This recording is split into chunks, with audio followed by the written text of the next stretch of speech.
Bun, deci astăzi vom băga găinile la culcare.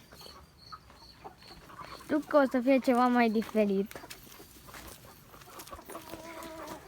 dar m-am gândit să nu ezit. Hai, gata, filmează, nu mai sta. Da, gata, am început-o. Hai, uite-mă, că pui acolo. Da, deci acum... Oh. Băi, vină mă încoace, că mă mânăm din spate, mă. Hai, păi și cu camera pe ei acolo. Da. Acum...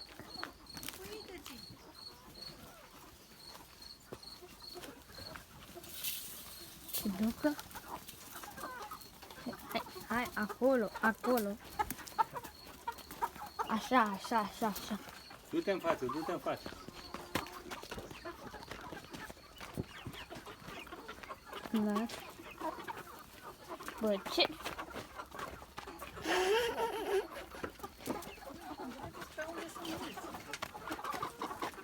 Hai, mai ai filmat? Da. Stai. Păi nu vă duceți, nu-i lăsați în spate, mă. Gata, Ei, și tu. gata. Așa. Bravo. Stai acolo că vor să vrea să iasă. Să vină bunicul.